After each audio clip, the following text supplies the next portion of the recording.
Okay, I'm just going to jump right into chapter 26, convict baseball, but I just like to see what happened the last couple of chapters.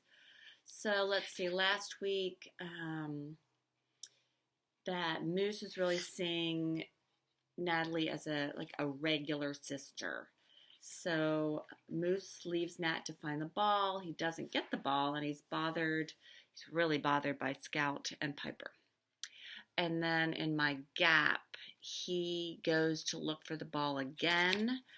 Moose and Natalie are really getting along. And then he goes a little bit further, Moose does, to look for that baseball. And when he gets back, he doesn't find the ball. And when he gets back, Natalie's gone. And so that's where we are, chapter 26, convict baseball. Same day, Wednesday, April 24th, 1935. Natalie, my mouth tries to say, but my throat is closed up tight. No sound comes out. I run down, my arms flying helter-skelter, the shale sliding. And helter-skelter just means in a chaotic, frantic way. She has to be here. Maybe she's out scouting for more stones. That's it. I look down by the small rocky beach. A crab scuttles out from under a rock. Men on a nearby ferry are laughing. The sound is eerily loud.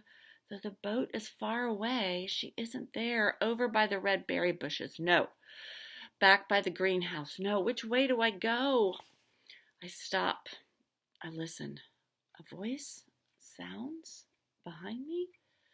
I spin around toward the voice. Natalie? I crash the thicket, and then I see her.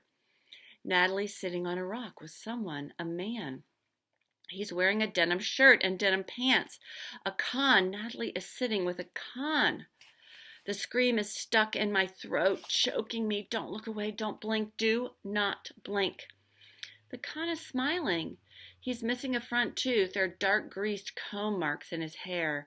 I wonder about this. Inmates aren't allowed hair pomade. Suddenly, this seems very important. Why is he wearing pomade on his hair? Maybe he isn't a con. Please, God, don't let him be a con. I haven't even looked at Natalie.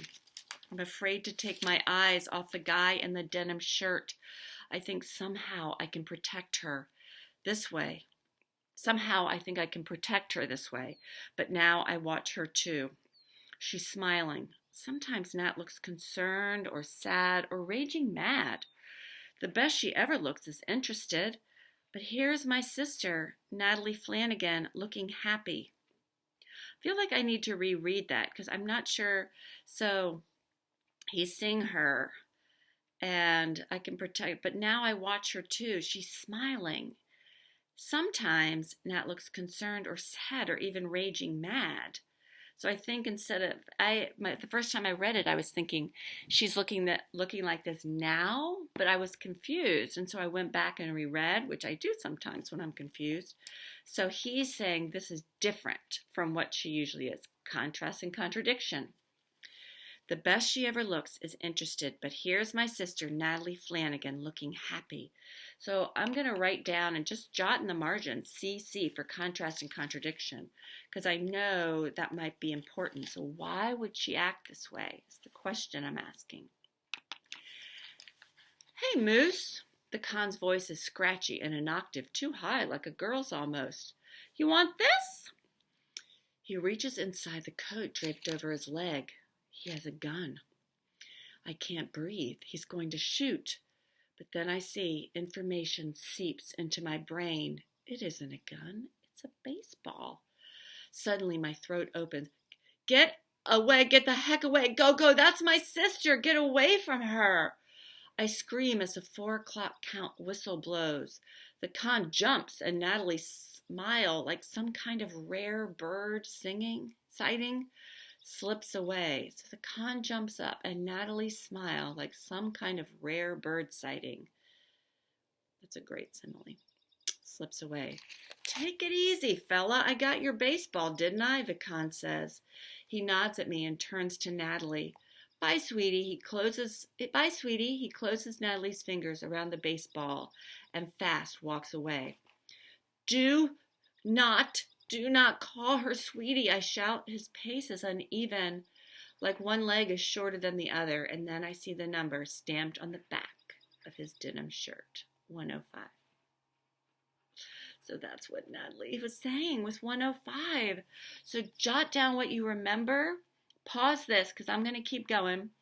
Pause the video and jot down the important parts. There's a lot going here. And then come back. So, welcome back. Hope you jotted those important details. Pretty scary. Chapter 27, Idiot. Same day, Wednesday, April 24th, 1935. Nothing happened. I say this out loud to shut up the voice in my head. My teeth are chattering like I'm cold. They were just sitting there. There's no law against that. But I can't stop thinking what the warden told me the first week we came here. Some of those convicts haven't seen a woman in 10 or 15 years. I think you're old enough to understand what that means. I was gone, only gone 2 minutes, 3 minutes, maybe. Nothing, no more, nothing happened. The words go round and round in my head like the wheels of a car rolling over the slats of a bridge. I can just feel how upset he is by the way this is reading, and knowing him he's feeling so responsible. I know he just feels horrible. But it was more than 3 minutes, way more. I left right after the 3 o'clock count whistle. I returned before the next. I was probably gone 45 minutes. No, I left way after the 3 o'clock whistle. It was only 10 minutes, no more. Calm down, I tell myself. Nothing happened. My mind flashes on the greasy-haired Con holding my sister's hand, and a sick feeling comes over me. My mouth tastes like curdled milk. I don't know what happened. I wasn't there. I'm so upset. I hardly see where I'm going. Natalie is pulling back, trying to go slow. I tug her along. I don't care what she wants. We're almost to the west stairs now, and I'm not even sure how we got here. It's like I dreamed the distance. How did he know my name? How did he know what I was looking for? He had the ball with him. He must have known before. 105. That was the number that didn't make sense. Idiot. I'm an idiot. Natalie must have said something the last time we were over here. Could that be? He must have left before I saw him then. Probably meant to today. But he brought the ball. Insurance, I guess. Figured he could buy me off. I grip Natalie's arm so tight, it feels as if I'm holding bone. She tries to twist her arm away, but I'm not about to let go, ever. She balks, stops, refuses to be half-dragged, and we both know she follows just fine without this. But I won't give her even this much freedom. I feel like that's really important, that now when he's saying, I'm not about to let her go ever, he just feels so guilty about this. He feels really guilty and scared. Like he failed her. What's the matter with you? Don't you know the first thing about anything? I scream, come on, can't you just walk with me for once? Almost there. I'm going to cry, and I sure as heck don't want to do it out here. I pray Teresa isn't there waiting. I don't want to find her sitting at our door. We turn to the corner to our landing, and my chest falls. Someone is there, Piper. Oh, man. Just what I need. Piper's hat is tipped on the side. She's watching me out of the corners of her eyes. You were chewing out Natalie. You were yelling at her. Piper says, I wasn't. Yes, you were. I heard you. You never yell at her. What's going on? She demands. I keep my mouth shut and stare at the doorknob, wishing I could get Piper out of the way. Piper looks at Natalie. Natalie is rubbing her chin on her shoulder faster than normal, as if she's upset too. Have I done this, or was it 105? She seemed happy with that greasy-haired Con, so it was probably me. Sweet Jesus, Piper whistles one long note. Sweet Jesus, you found a ball. That's one of ours, isn't it? She holds out her hand to Natalie. Natalie can be very possessive with her things. She would never give anyone a rock or a button. I think Piper will be in for a fight, but no. Natalie plops the ball in Piper's hand, easy as can be. Here's another contrast and contradiction. I'm wondering why. Why is she giving this so easily? I'm jotting that down.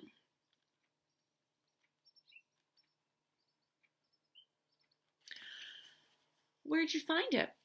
I don't look Piper in the face. I feel like I held my sister hostage for that stupid baseball. I won't touch it. It's dirty. The last thing in the world I want is to tell anyone how we got it. And Piper is 10 times worse than just anyone. How could I have let this happen? 105, Natalie says. I say nothing. It feels like all the blood is draining out of my face. I am lightheaded. Please, Piper, be as stupid as I was. Piper's frowning. She's trying to understand. Do not figure this out. Do not figure this out. 105 what? Piper asks. She pushes the brim of her hat back as if to see better. She is staring intently at Natalie. Natalie says nothing. Good, Natalie. We got to go inside. I touch the door. It feels good, that door. I can almost hear the sound it will make when it slams shut. Come on, 105. What? Is that how many places you looked? What? Piper asks. She's standing firm between me and the door. Her hands are crossed in front of her, and the frilly blouse she wore to school is tucked inside her overalls. Even as upset as I am right now, some part of me registers how cute she is. Because I haven't heard of a ball going over in months. I didn't think you'd find one, Piper says. Thanks a lot, I snort. You could have told me that. You know I've been looking. I'm your babysitter now, too? Pocket, Natalie says, picking wildly at her shoulder. Pocket, Piper asks me. Usually I don't like when people talk to Natalie through me. I'm not a ventriloquist, and Natalie isn't my dummy, but today I want her mute. She doesn't mean anything by that, I lie. Yellow buttons, Natalie says, taking 2 buttons out of her pocket. Natalie's upset. We need to go inside. I try to edge Piper out of the way, but Piper isn't budging. I am so frustrated right now with Piper. Like, leave them alone. She's just, I don't know what the word is, but I'm really upset with her because I know how upset Moose is. Stop, Natalie. You have to tell me. Piper recrosses her arms in front of her chest. She's pulling rank. Only Natalie couldn't care less whose daughter Piper is. 105, Natalie says. 105 buttons? Piper squints. She looks at Natalie, then me, then Natalie again. A big, slow smile pours over her face. Oh, sweet Jesus, you don't mean. I twist the knob and try to knee open the door. You got a con to give you a ball, didn't you? How'd you do that? And who the heck is AZ-105? Someone on the dock? I have to know. I have the door open, and I'm trying to pull Natalie inside while keeping Piper out. Was it the waiter at the officers' club, was it? Natalie, come on. Wow, Moose, I never thought you'd do something like this. She smiles big. My inside boils up, and I barely restrain myself from slugging her. I feel the same way. I push Natalie inside our apartment, then I try to get past Piper. What'd you give him for the ball? Piper asks. I've got my shoulders in, and I'm trying to close the door now. If I could only get Piper's fingers out of there. Come on, you must have given him something, Piper asks. Move your hand and shut up, I cry. This is amazing, Piper says, her eyes glowing. I've never seen her so excited. Think maybe we could get autographs too, Moose, because Al Capone's signature, that's worth a fortune. This is the beginning, Moose. No, this is the end. I shut the door in her face. I really hope it's the end. All right, jot down what happened in this scene, in this chapter, and I'm going to do the next chapter in a different video. So, jot down what happened.